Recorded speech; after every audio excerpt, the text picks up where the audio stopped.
Muy buenas tardes a todos. Bienvenidos a este segundo encuentro sobre las claves de lectura de las confesiones. En esta oportunidad vamos a abordar el tema de la estructura interna y externa de las confesiones. Toda la primera parte nos ha servido de preparación para poder empezar a interiorizarnos en esta obra tan importante en la vida de San Agustín.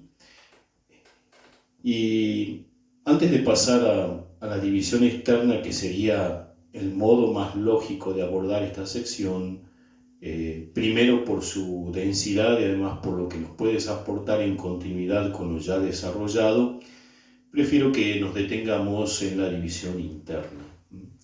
Cada libro de las confesiones posee una estructura interna fácilmente reconocible. Si tomamos el libro de las confesiones, lo podemos visualizar inmediatamente. Cada libro inicia por lo general con una oración inicial, una oración de invocación, luego le sigue todo lo que es el desarrollo del tema y por último concluye con una oración final o una acción de gracias.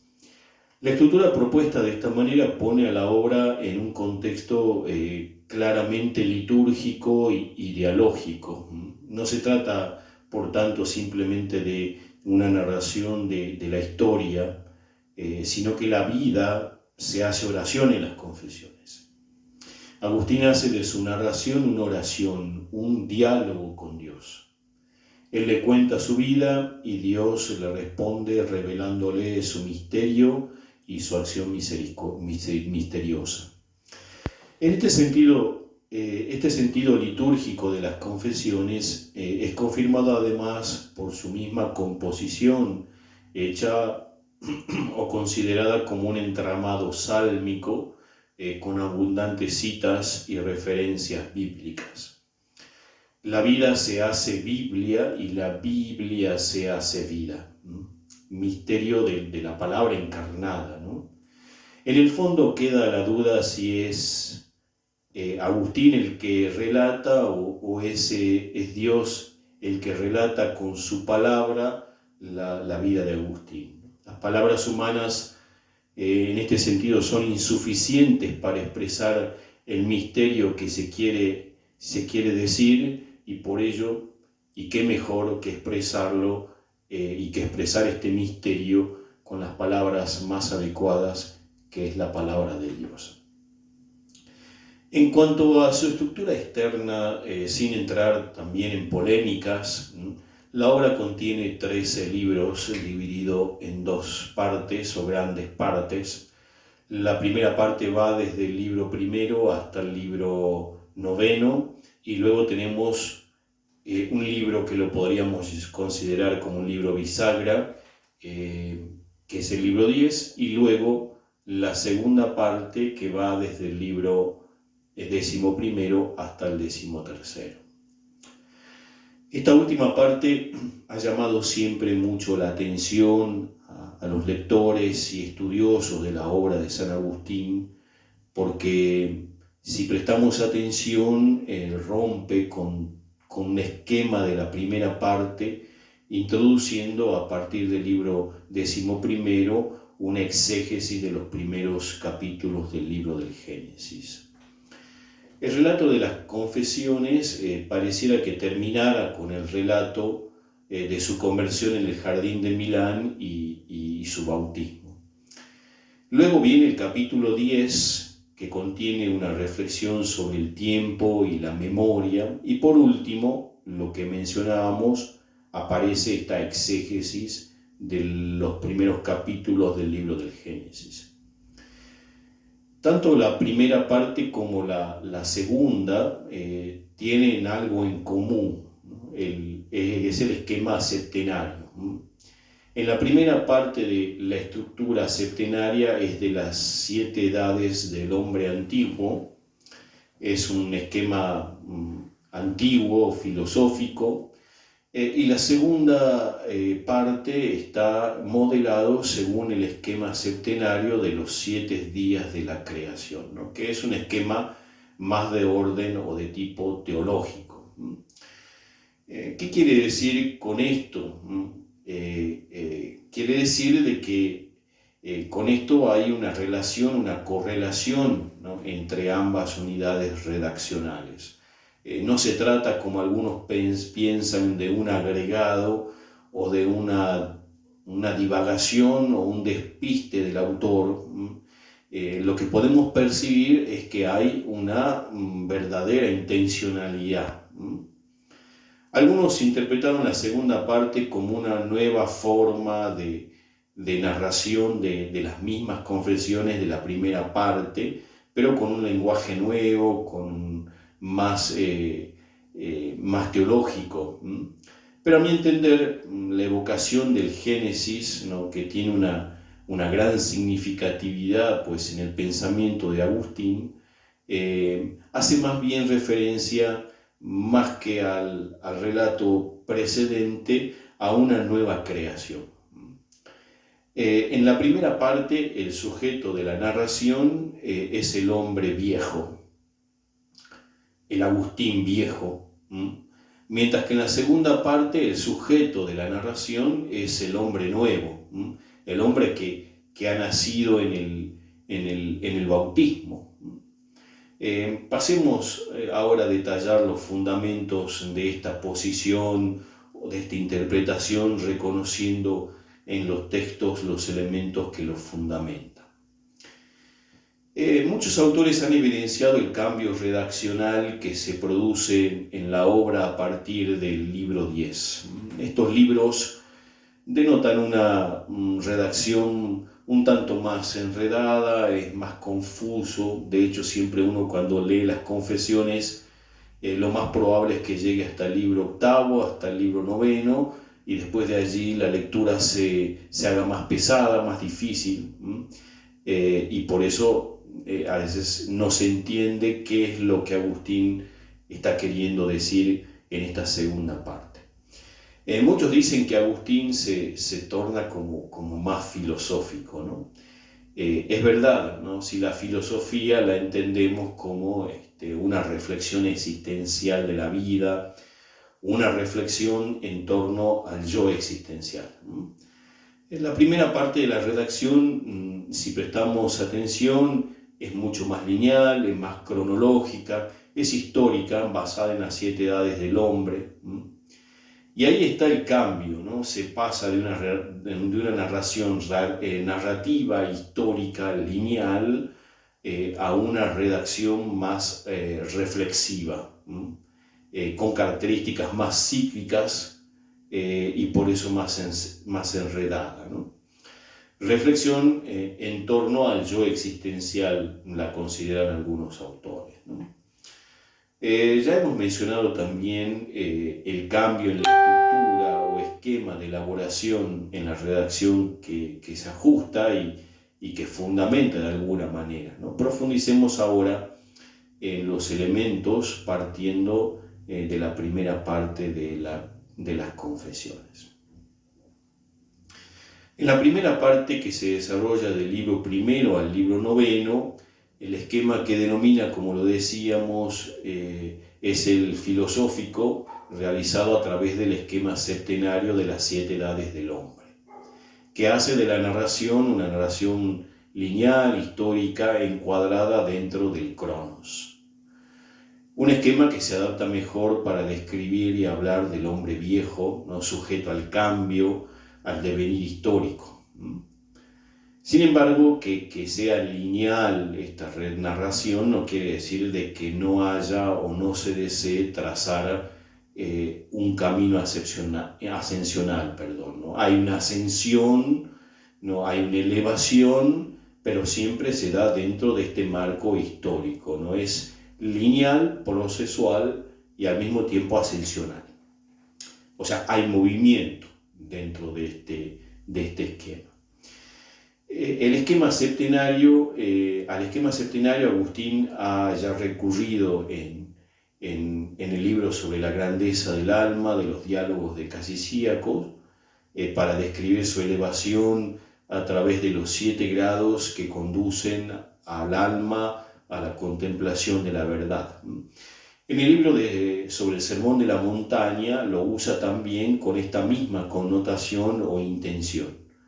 pero esta vez partiendo de las bienaventuranzas en paralelo con los 7 dones del Espíritu Santo y dividiendo en 7 partes el Padre Nuestro.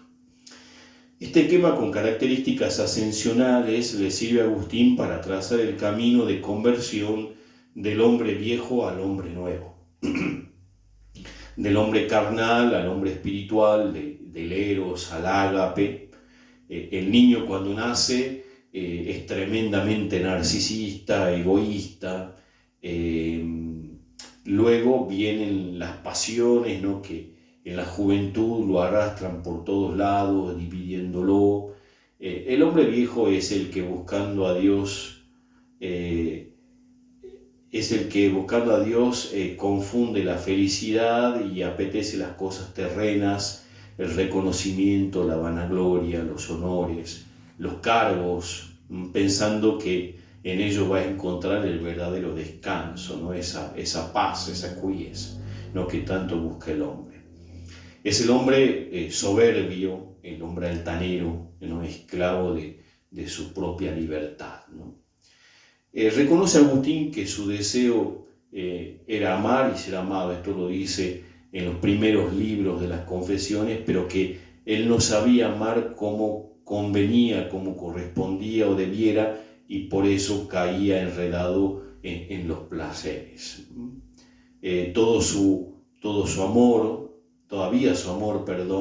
el eros no había madurado al punto de transformarse en ágape, en donación, y por eso dominan y predominan, ¿no?, los impulsos, las pasiones, las tendencias más instintivas que lo dividen y fracturan, ¿no?, volviéndolo más desordenado, inquieto, impulsivo, angustiado. En fin, prevalecen en él todos los vicios. Este otro esquema que aparecerá en esta primera parte, otro de los esquemas que aparecerá en esta primera parte, el esquema conocido como de los 3 vicios, de los tre vicie, y que ocupa un lugar más importante en el libro 10, sobre el que luego nos detendremos, ¿no?, con mayor tranquilidad. Este esquema antropológico propio del pensamiento agustiniano reconoce que el hombre, además de las 3 tendencias naturales,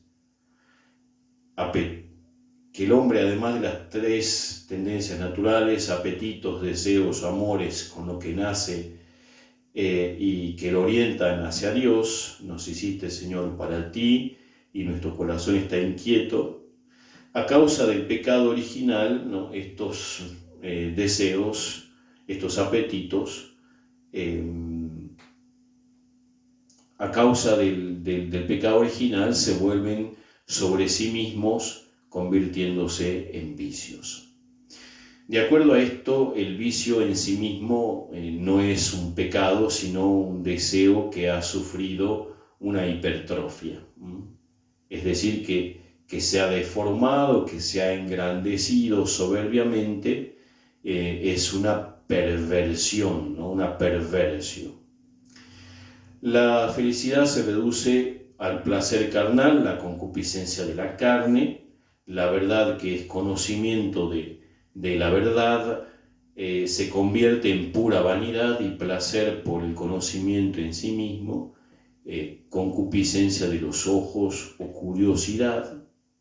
Y en fin, la libertad se reviste de soberbia, ¿no?, la madre de todos los vicios, creyéndose o buscando sustituir a Dios, ¿no? Es el síndrome del omnipotente o el síndrome mesiánico. Es importante o interesante que este esquema antropológico luego vuelve y es interpretado a la luz de los textos escriturísticos, encontrando su paralelo con las 3 tentaciones que Cristo sufrió en el desierto.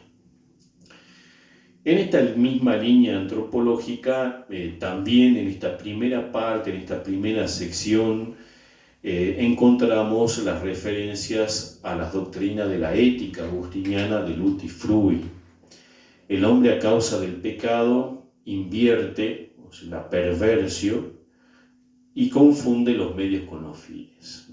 El vicio o pecado sería la inversión de los medios por los fines, ¿no? Surge cuando el hombre hace de los medios fines en sí mismo y se olvida del único y verdadero fin que se llega a alcanzar justamente con los medios que Dios mismo le ha dado para su consecuencia en su propia naturaleza.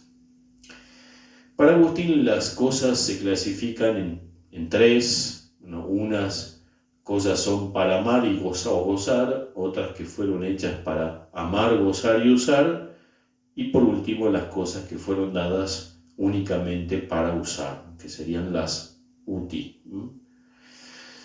De todas estas cosas solo Dios es para gozar, es para fluir, ¿no? El hombre en cambio se sitúa en el medio, ¿no? Por tanto es para gozar en cuanto imagen de Dios y fluir porque amándolo se ama a Dios mismo. Dios, afirma Agustín, no nos dio un mandamiento para que nos amemos a nosotros mismos, no hacía falta, solo nos mandó amar a nuestro prójimo. Como vemos en esta sección emergen elementos principales, ¿no?, de la antropología filosófica de San Agustín que nos ayudan a entender la dinámica del hombre contingente, del hombre histórico, del hombre viejo. En muchas ocasiones se ha hablado y ha sido tema de debate la visión tan negativa y pesimista del hombre en las confesiones. No quisiera tampoco entrar en detalles de este debate.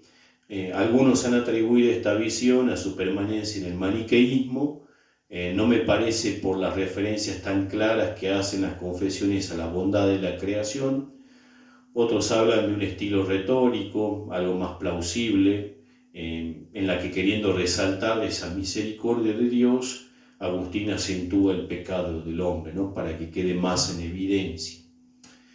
Se me ocurre, y siguiendo nuestra reflexión, no se podría pensar que esta negatividad no se debe a que en esta parte se ha alcanzado a tocar o entrar en contacto con este hombre viejo en profundidad, o sea, con toda su miseria. El hombre viejo no está marcado, ¿no?, por las huellas del pecado, es el pecador. Al escrutar las profundidades del hombre, nos encontramos con su más grande miseria. Él es el miserable y pobre, ¿no? Él es el mendigo, el deformado, como lo llama Agustín, del país de la desemejanza. Es el hombre de la dispersión, de las voluntades divididas, ¿no?, en combate interior, el hombre que experimenta el gusto por el mal en sí mismo, en el robo de las peras. Es el hombre pulsional de amores ardientes, dominado por la pasión, por el instinto, el hombre afanado por el poder, que busca ser reconocido, amado por sus capacidades, haciéndola el fin y la felicidad de su vida. El hombre que ha hecho de su vida toda una mentira, una falsedad, por temor, ¿no?, a encontrarse con su propia verdad, ¿no? Es el hombre inauténtico. La lista puede seguir, ¿no?, de enumeraciones de negatividades, ¿no? Pienso que estas son suficientes para fundamentar esta reflexión, ¿no? Es verdad que para Agustín el hombre no es eso, pero es el punto de partida. La realidad debe ser reconocida, debe ser aceptada, debe ser integrada y, por qué no, transformada, ¿no? En este sentido, Agustín es profundamente humano, ¿no? La visión antropológica es muy realista en este sentido, ¿no? No parte del ideal, que es algo que luego vendrá, pero al inicio de este proceso, Agustín pone los pies sobre la tierra, ¿no?, en el hombre viejo, que no oscurece, como lo vemos, del todo la bondad del hombre, su belleza, su amabilidad, ¿no? Esto es para Agustín el hombre, ¿no?, un ser creado por el amor para amar, pero que no sabe amar, un ser que desea el bien, pero que no siempre busca el bien, un ser para la libertad, pero que muchas veces vive más esclavo que libre. Podemos en este momento marcar un primer momento y que quizás será lo que va a caracterizar esta primera parte, ¿no?, de las confesiones, que es el tema de la purificación.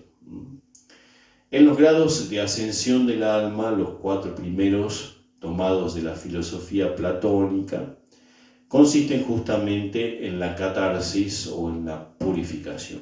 Son grados en donde el alma sufre mucho por el ejercicio de desprendimiento de las realidades sensibles.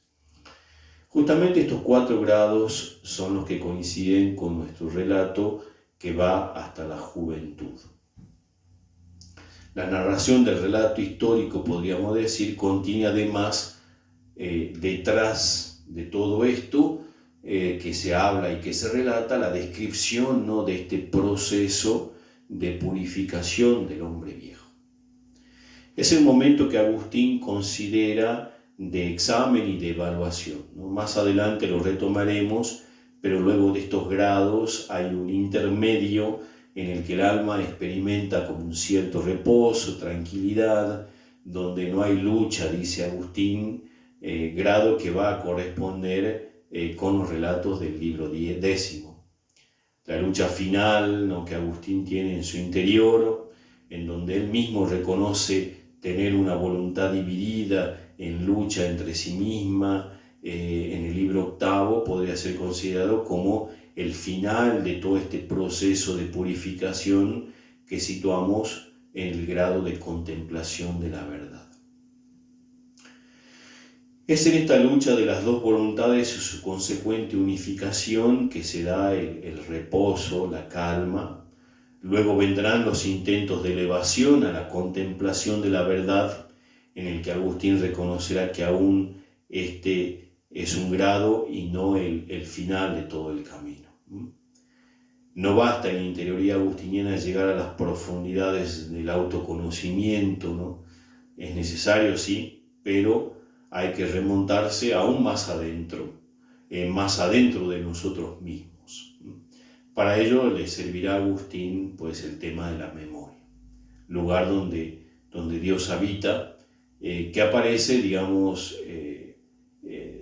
de una manera, digamos, interesante en el libro 10, ¿no?, como eje central de la reflexión, con características, como lo decíamos, centrífugas, considerando también, ¿por qué no?, como un espacio imprescindible, un lugar, un espacio ideal, que como Agustín lo describirá es el punto de convergencia de lo temporal y lo eterno, ¿no?, del cronos y del kairos.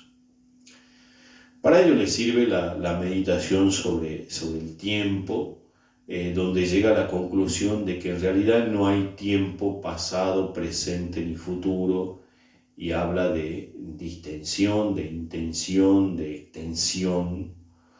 Lo que existe es solo presente como el kairos, tiempo de Dios, donde todo es eterno, donde todo es presente. En este espacio que se da y es posible el encuentro del hombre viejo y del hombre nuevo, donde es posible que la miseria se encuentre con la misericordia. Bueno, con la conversión de Agustín surge este hombre nuevo como resultado de la misericordia y la gracia de Dios que han guiado al hombre viejo por estos caminos interiores de purificación. La conversión en el jardín de Milán relata el nacimiento del hombre nuevo, ¿no?, que es el significado de la verdadera conversión. Una vida nueva no de la carne, sino del espíritu. Y es en este punto de las confesiones que notamos que viene este corte redaccional del que hablábamos y se pasa a la narración a la reflexión. El hombre nuevo necesita de otro lenguaje, de otro esquema que se ajuste más a él. Estamos en el momento del movimiento de interioridad que Agustín todavía aún lo considera transitorio, de autoconocimiento, de convergencia de lo terreno y lo divino, todavía hay que remontarse más adentro hacia la contemplación de la verdad, ¿no? En la memoria de la memoria, podríamos decir, ¿no? Bienaventurados los limpios de corazón, porque verán a Dios, ¿no? Esta bienaventuranza, que es el 6º grado, que según Agustín corresponde al camino espiritual en donde el alma, en reposo, nos busca limpiar sus ojos de la ceguera producida por la soberbia, ¿no? Crecer en el amor auténtico, ¿no? Hasta llegar a amar a los enemigos, y solo tiene a Dios como fin de su vida, liberándose del reconocimiento, de la vanagloria. Para ello, ahora Agustín se servirá del hombre interior, ¿no? Que desea y aspira los bienes de arriba, que purificado de las cosas exteriores puede reconocer la luz, que con sus sentidos interiores puede captar, ¿no? Las realidades del cielo. Pasemos ahora a detallar y enumerar, pues, los elementos de esta segunda sección.